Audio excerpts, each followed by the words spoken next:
Women who have ever utilized the service of a male prostitute. What was the experience like? Hi Reddit guys. Subscribe now, or I will pull down my pants. I was at a very low point in my life while I was living in Mexico. Mexico has an abundance of Shrek's work and prostitution. I paid a male prostitute just to cuddle and have him listen to my feelings. It was a good experience. I have abs and am a great listener. Man, frick working at a warehouse. I'd gladly get paid to cuddle. You might be happy to hear it's an actual job and you could get paid for it. Google professional cuddler. I was just out of a marriage that had turned Shreksless for the final years and my Shrek's drive came back with a vengeance. I had a terrible Tinder date that made me feel super unsafe, so I booked a Shrek's worker. He was delightful and lovely and I felt safe and in control. I'd do it again in a heartbeat. I saw him twice then met my partner shortly thereafter, but it was a great experience and I was so happy I did it.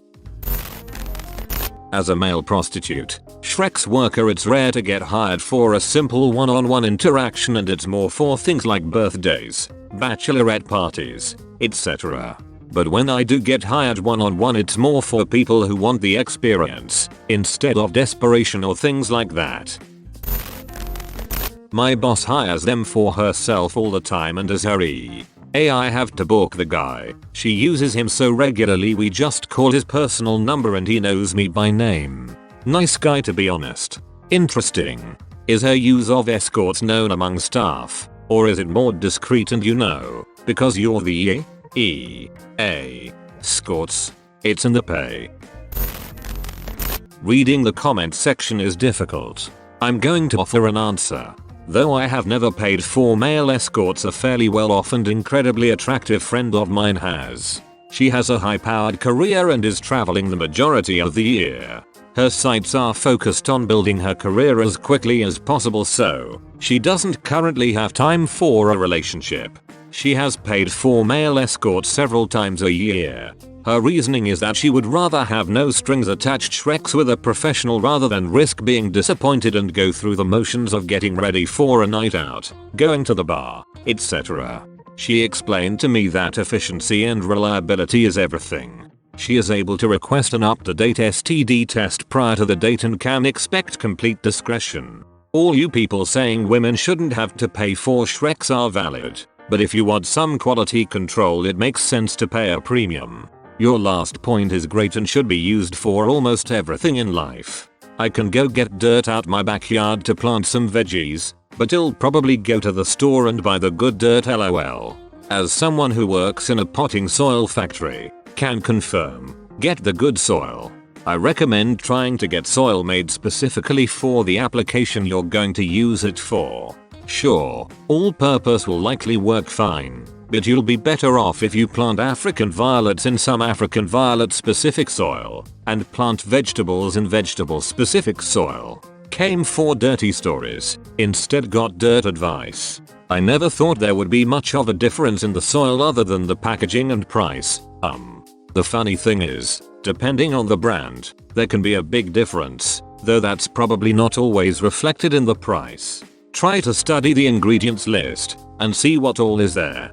Peat moss, composted bark, both coarse and fine, perlite, vermiculite, dairy compost, several different types of fertilizers, some of which are extended release and really cool, dolomitic lime, and occasionally other random additives to get desired effects can all go into it. Also, if you ever see styrofoam bits in your soil, that's a heads up, it's cheap crap. I should stress here, we don't use styrofoam at the company I work for. We use perlite instead, which, while it looks roughly the same, white bits in the soil, and it does the same job, it, according to my boss, helps break up, aerate the soil. Perlite doesn't have the same environment impact, since perlite is basically volcanic rock if I understand things correctly. I'm a female FSSW who is Shrek Shul. I have hired other female providers for myself in the past, but a few years ago, I decided to book a male escort. I booked a dinner date. It was hilarious, because he worked for an agency and he knew nothing about me, save my name. I had been seated at the bar while the table was being prepared and he walked past me twice. He thought I was going to be some weird older lady, so he said. We had a nice dinner. He was a true gentleman. We did end up having Shreks. He was exceptionally good looking, but had a huge dong. I prefer a more average size. It's much more comfortable for me. I did reveal I was also an escort and we had a good laugh. For anyone who needs to look it up. FSSW equals full service Shrek's worker. Oh thanks. I assumed the F stands for female. Female super Shrek's worker. I'm a female FSSW who is the Shrek Shul. I have hired other female providers for myself in the past.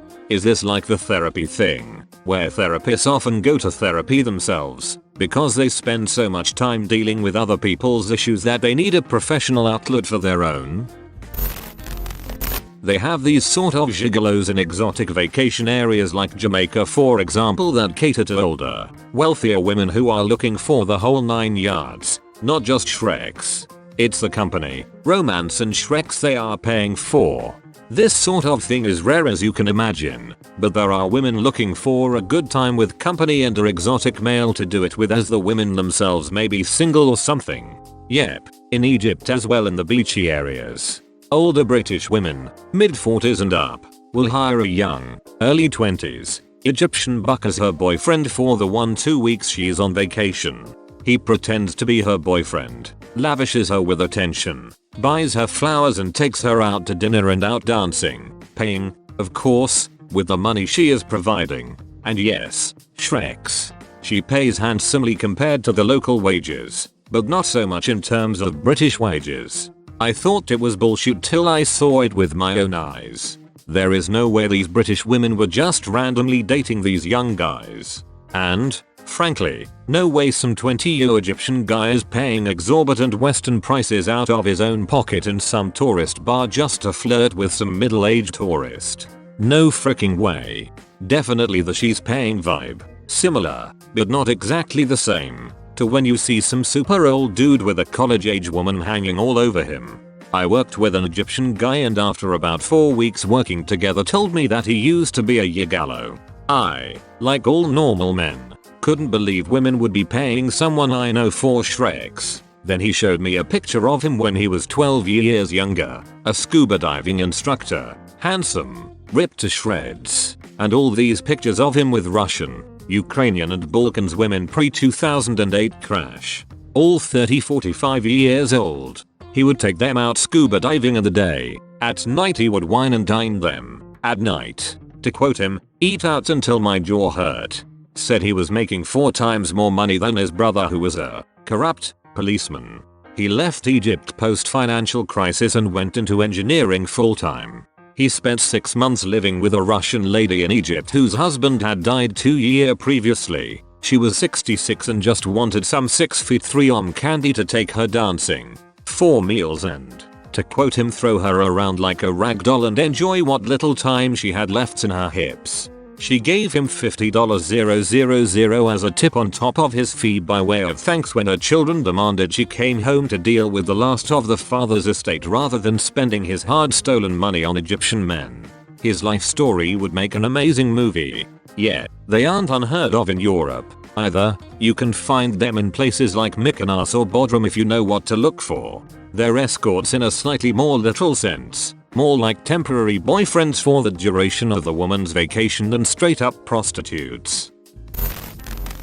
A good friend was a male escort. Most his gigs were by very attractive yet professional ladies that didn't want to deal with the hubbub of dating. He was a legit escort, so no Shreks was implied. He'd get hired for parties and occasions where a date coming would be appropriate. He also mentioned if they struck his fancy and offered a tip at the end of the night, Shreks wasn't out of the question. Usually it's the guy that offers the tip, but okay. This is all accounted from my buddy, who was the male escort. I never have before, but it would probably be a better experience than going on Tinder / meeting some guy who will give you the bare minimum and leave when they're satisfied. I agree. It can be a good experience and it's easier than playing games. Bare minimum, but you still need the full panel STD test. Honestly, depending on costs it might be cheaper to just get an escort. No paying for Uber, condoms, STD tests, meals, cocktails, time getting ready, none of it. So much time in general. Just open the door in your bathrobe and you're good. I know I'm not a woman, but given the lack of real responses in here, my wife and I have hired a male Shrek's worker on 2 occasions. We'd had a couple of regular, and paid, motherfrickin' threesomes previously, but they're hard to organize and kind of have to be a two-way street if that makes sense.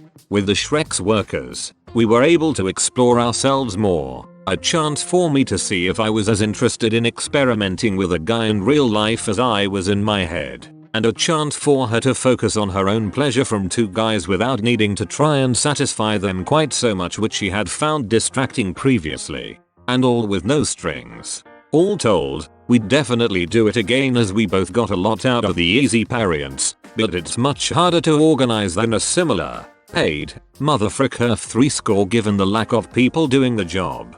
And the males who do this sort of work have, in our experience, either been very straight, focused on the older wealthier female clientele mentioned in a lot of these replies, or very gay and not wanting a woman in the room.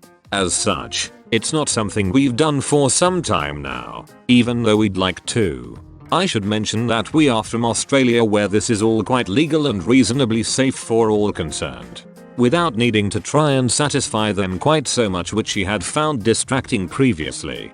This is my number 1 concern about motherfrickin' threesomes. I had a motherfrickin' threesome years ago with my boyfriend at the time and our close friend. It was pretty chill. Our friend didn't have a lot of experience, so we were mostly focused on him, but since we were all Shrek Shul it was easy to just follow the energy and whatever happened.